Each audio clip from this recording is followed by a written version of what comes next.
All right, now Chris, is it fair to say you're not a huge fan of SUVs per se? That's a fairly sweeping statement, but you know, SUVs. But what I'm seeing is a renaissance in the proper off-roader. Right. You know, the cars that are actually meant to go off-road. Whether they do or not is another thing.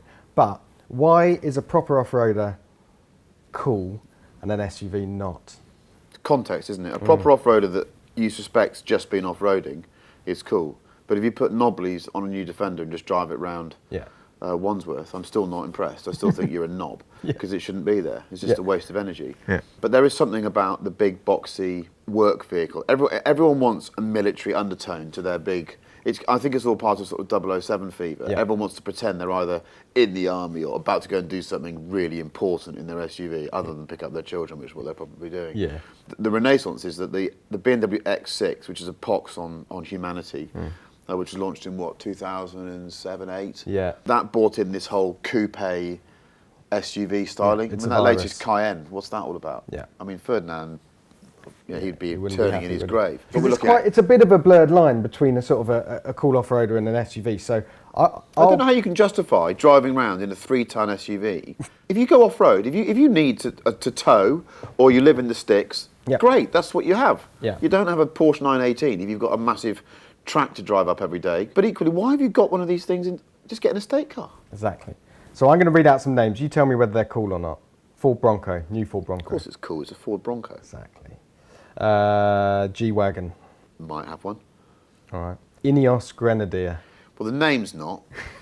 It sounds like a obscure athlete from some country you've never heard of before. It's a strange vehicle. The interior, I think, is cool. I quite like the toggle interior. BMW engine. Yeah, but the exterior doesn't quite work for me. But let's see. It's been so prejudged, and because they moved production away from the UK, that every UK journalist now wants it to fail. Yeah. And I'm a contrarian, so I want it to succeed. New Defender.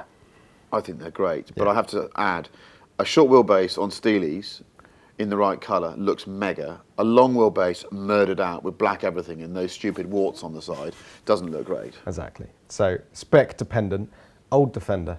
Don't get them at all. Yeah. Owned one.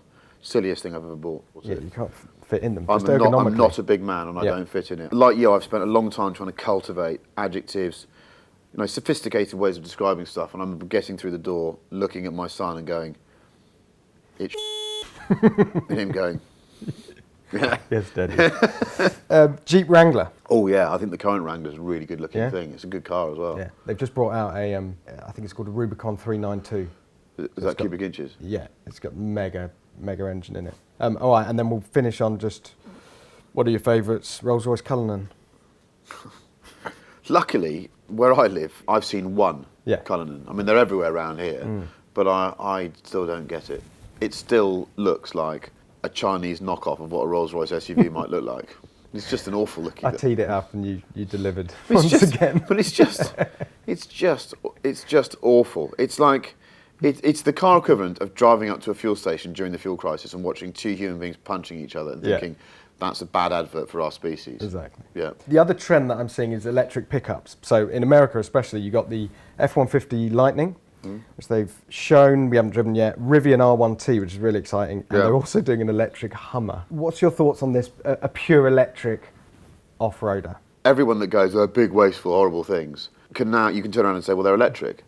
But of course, they're still too big and too heavy, and they have too much friction in their tyres. So that energy is being produced somewhere. If everyone drove around in one, you're still having to produce twice as much energy as people to drive around in those electric versions of the boxes they once were. So I think they're awful. It's all about context, isn't it? In America, if you drive around an F-150, it just feels right. Yeah. The road is the right size for you. Everyone else has got one, so it looks okay. But over here, utterly pointless vehicles. On the subject of weight, that electric Hummer, 4 tons. Apparently, I haven't done much off-roading. What's that little black bullet-shaped thing? The McMurtry. Yeah, that thing. Yeah. That is exactly what we should be doing. Yeah. By the way, that's not an off-roader. It's a single-seat. We'll put a picture of it up now. It looks like a torpedo. It went up the hill at Goodwood. It makes the most wonderful wheeshing noises. That's the size a car should be. Yeah. Chris Harris's top tip, if you're thinking about buying an off-roader, is to buy a McMurtry. Yeah. I hate to say it, the G-Wagon's the only one I like. Yeah. When you get in and out of them, they make you feel good. They look wonderful. The build quality is just sensational. It feels like a hand-built object. Wow. The diesel one, by the way, not the 63, because that's a clown car.